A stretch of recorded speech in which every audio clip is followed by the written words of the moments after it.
Uno. Buenas tardes, licenciadas. Somos el grupo número 5 y hoy hablaremos acerca de los cristales líquidos. Como integrantes de este grupo estamos yo, Isis Gabriela, Carol Lisset y Ashley Michelle. Como introducción, decimos que los cristales líquidos presentan propiedades tanto de sólidos como de líquidos, lo cual les da una estructura ordenada como los sólidos, pero al ser un líquido, la posición de sus moléculas no es tan ordenada. Entonces, vemos moléculas alargadas y delgadas, pero en posiciones aleatorias. A continuación se dará mayor información, cuál es su historia, qué son a mayor profundidad, qué tipos existen y las aplicaciones que estos pueden presentar.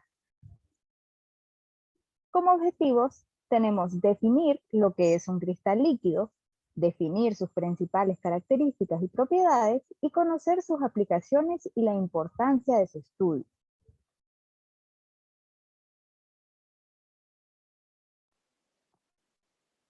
Seguramente todos hemos oído hablar de las pantallas LCD, las cuales podemos encontrar en un reloj o en una calculadora, así como en las pantallas planas de televisión o móviles. Pero, ¿qué significan estas siglas y qué materiales hay detrás? Los materiales que se encuentran detrás de los cristales líquidos y las siglas LCD se refieren a los dispositivos electrónicos que los contienen. Liquid Crystal Display, pantalla de cristal líquido. Dentro de este display, los cristales líquidos se colocan de forma alineada entre dos electrones transparentes y dos filtros de polarización. Entonces, ¿qué son los cristales líquidos? Podemos definirlo como un tipo especial de estado de agregación de la materia que tiene propiedades de fase líquida, como fluidez y viscosidad, también propiedades ópticas muy similares a la de los cristales, reflejan colores diferentes dependiendo del ángulo bajo el cual se les observe, también propiedades sólidas. Dependiendo del tipo de cristal líquido, es posible, por ejemplo, que las moléculas tengan libertad de movimiento en un plano, pero no entre planos, o que tengan libertad de rotación, pero no de traslación. Su investigación tiene un gran interés tanto desde el punto de vista fundamental como por su vasto campo de aplicaciones tecnológicas o por ejemplo, dentro de la óptica, la optoelectrónica e incluso la medicina. Pero si algo es cristalino, ¿cómo puede ser a la vez líquido? Así se define un nuevo estado. Y todo comenzó en 1888. El botánico austriaco Friedrich Reiniger, durante sus investigaciones como fines industriales sobre la reacción del benzoato de colesterol, se dio cuenta de que a 145,5 grados centígrados esta sustancia no cambiaba a un líquido claro, sino a un fluido turbio. Y al calentarlo a 178,5 grados se tornaba líquido claro. Así demostró que esta sustancia tenía dos puntos de fusión. Un año después, en 1889, el físico alemán Otto Lehmann descubrió que la fase opaca, el benzoato de colesterol, presentaba zonas de estructura molecular cristalina, y fue este quien lo denominó cristal líquido. La diferencia entre un cristal común y un cristal líquido es que los sólidos cristalinos poseen un orden posicional en sus tres dimensiones y uno orientacional, mientras que los cristales líquidos poseen o no un orden posicional y un orden orientacional. Entonces, para que un compuesto pueda existir en un estado cristal líquido, sus moléculas tienen que tener una estructura anisométrica, o sea, deben tener una forma no esférica, como pueden ser varillas o discos. Estas piezas elementales, como son las responsables para la formación de una mesofase, se llaman mesógenos, que en griego significa formador de mesofase. Una mesofase es un estado de materia intermedia entre un líquido y un sólido. Normalmente se trata de varillas rígidas. Para construir químicamente una molécula con una forma de una varilla, se conectan dos grupos voluminosos, como por ejemplo grupo fenilo, bifenilo o cicloxilo, a través de un grupo lineal es inflexible, como son los grupos éster, amida, azo, enlace doble carbono-carbono, enlace triple carbono-carbono. Un aspecto muy importante de los cristales líquidos es su posible orientación en campos magnéticos o eléctricos. Se ha visto que los mesógenos en una fase enemática se suelen orientar paralelamente. Sin embargo, sin tratamiento, esta orientación preferida no se extiende sobre toda la muestra, sino solo en pequeñas regiones denominadas dominios.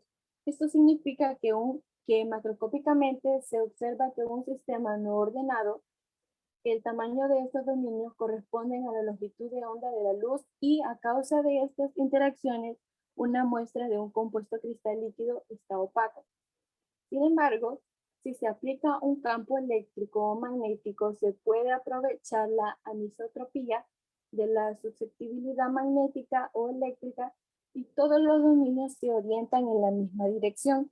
Si se obtiene una orientación macroscópica y la muestra se vuelve transparente. Análogamente a los cristales líquidos de bajo peso molecular en el material sin tratamiento, los mesógenos están ordenados solo en regiones pequeñas y las muestras tienen un aspecto opaco. Pero sin embargo, por deformación elástica, a temperaturas ligeramente por debajo del punto de isotropización y según el tipo de mesofase uniaxial o biaxial, se puede conseguir que todos los mesógenos se orienten de la misma forma. Esta orientación, que puede ser de tipo isótropa y homogénea, se puede congelar a bajar la temperatura por debajo de la temperatura de vidrio del sistema o irreversiblemente por vía química. De esta manera obtienen filmes transparentes con propiedades ópticas muy interesantes que se han empleado en la óptica no lineal. Bueno, hasta aquí sobre un poco de la historia y conceptos generales de los cristales líquidos. Gracias, les dejo con mi compañera Carmen. Buenas tardes, yo les voy a hablar acerca de las características de los cristales líquidos y qué son estos. Bueno, como anteriormente dijo mi compañera, el primero en observar un cristal líquido fue el botánico austriaco Friedrich Reiniger, cuando vio que el benzoato de colesterilo, una sustancia sólida derivada del colesterol, formaba un líquido turbio cuando lo calentaba hasta su temperatura de fusión. Al seguir calentando, la turbidez persistía hasta que a cierta temperatura el líquido se volvía transparente. Poco tiempo después se descubrieron otras sustancias que presentaban el mismo comportamiento y pronto se demostró que ese nuevo estado de la materia aparecía intermedio entre el sólido y el líquido. Precisamente en esta característica tan especial radica su interés.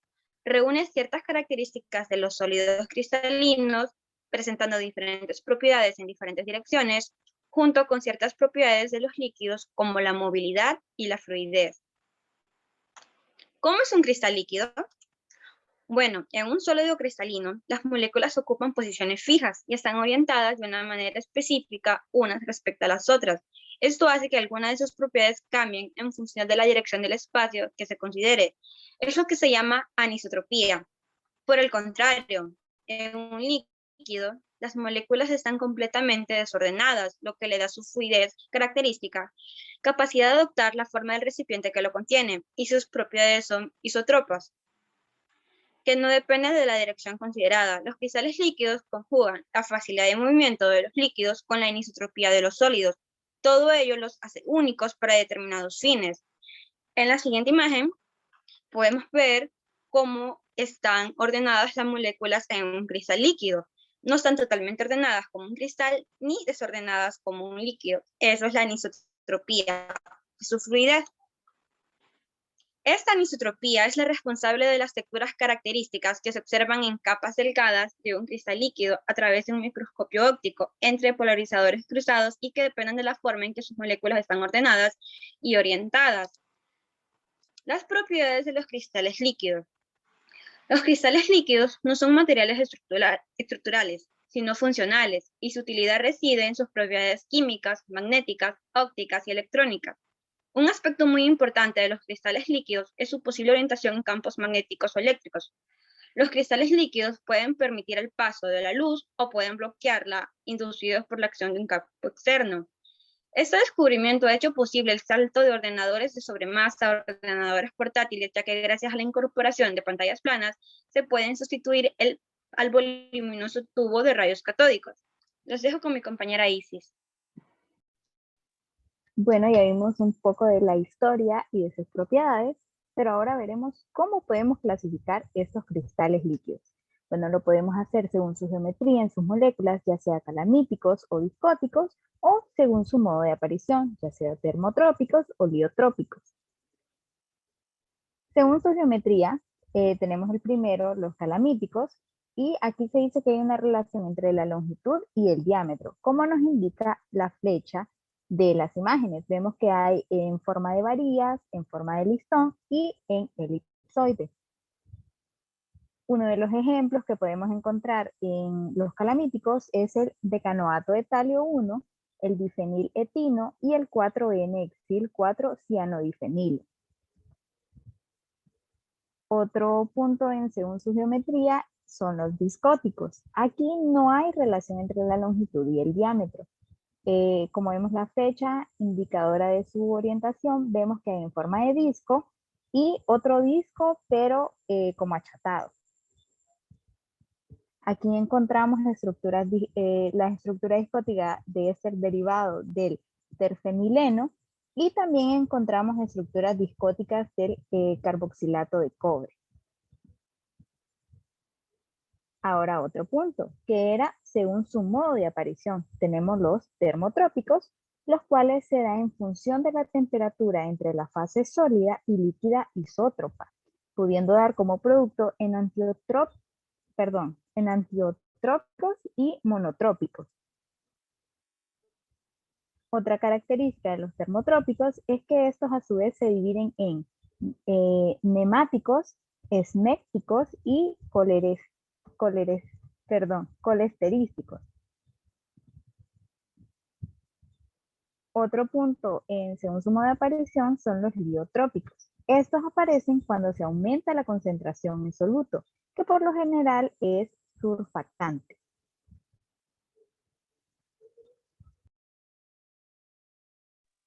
Yo les voy a hablar acerca de lo que son las aplicaciones de los cristales líquidos. Los cristales líquidos, en función de sus propiedades, pueden utilizarse para diferentes fines. Por ejemplo, aquellos que reflejan la luz de diferente color, según sea la temperatura, se utilizan en termómetros o detectores de tumores o fisuras de superficies mecánicas. Por sus propiedades electro-ópticas se usan como base de pantallas de televisión. Por sus propiedades, también como monitores de ordenador, proyectores de video, cabezales de impresoras, pantallas de calculadora, relojes de juegos electrónicos, como válvulas de luz, son capaces de detectar una imagen de baja intensidad luminosa y convertirla en otra salida más intensa. Anteriormente mi compañera mencionó los cristales líquidos liótropos. Estos son de gran importancia en la actualidad para las industrias de detergentes y cosméticos. También tenemos sus aplicaciones en medicina, que una de las primeras aplicaciones de los cristales líquidos fue en medicina como una herramienta analítica para medir las variaciones de temperatura en los dispositivos ópticos, como los mencionamos anteriormente. Uno de los principales motivos de interés industrial por los cristales líquidos ha sido su uso en el diseño de dispositivos que combinan la fluidez con la anisotropía óptica y dieléctrica de sus materiales, los denominados display, en las fibras ultrarresistentes. Uno de los casos más representativos es el Kevlar, un polímero que presenta unas propiedades mecánicas excepcionales, superiores a las del acero en relación de propiedad-peso. Las sorprendentes propiedades del Kevlar se basan en la obtención de fibras de una poliamida en ácido sulfúrico cuando se ha formado una fase de cristal líquido de tipo liótropo. En este estado, las moléculas interaccionan entre sí y se organizan con una perfecta orientación longitudinal, ordenación que se mantiene después de eliminar el ácido sulfúrico y tener así la fibra lisa para trabajar con ella. También tenemos aplicaciones biológicas. Las membranas celulares están formadas por cristales líquidos. Estas organizaciones biológicas pueden tener aplicaciones en otros campos. Por ejemplo, los liposomas son esferas huecas con estructuras de cristal líquido formados por fosfolípidos u otros derivados de lípidos. También tenemos otras aplicaciones. Las membranas celulares están formadas por cristales líquidos. En los dispositivos ópticos, uno de los principales motivos de interés industrial por los cristales líquidos ha sido su uso en el diseño de dispositivos que combinan la fluidez con la anisotropía óptica. Como conclusiones tenemos que un cristal líquido describe el orden molecular que tiene un compuesto intermedio entre el sólido cristalino ordenado y un líquido desordenado. Las características fundamentales de estas fases combinan la anisotropía propia del estado líquido y la movilidad y la fluidez del estado líquido. Un cristal líquido comparte las propiedades y características de los dos. La principal característica de estos compuestos es que sus moléculas son altamente anisótropas. En su forma pueden ser alargadas en forma de disco u otras más complejas como forma de piña. Los cristales líquidos tienen diversas aplicaciones por sus propiedades electrónicas que se usan como base de pantallas de televisión, monitores de ordenador, proyectores de video, cabezales de impresora, pantallas de calculadora, relojes o juegos electrónicos. También tienen aplicaciones biológicas y medicina. El estudio de los cristales líquidos es muy importante, ya que casi a diario utilizamos un gran número de tecnologías que utilizan cristales líquidos como base de su utilidad. Gracias por su atención y si tiene alguna duda, espero que nos las haga saber.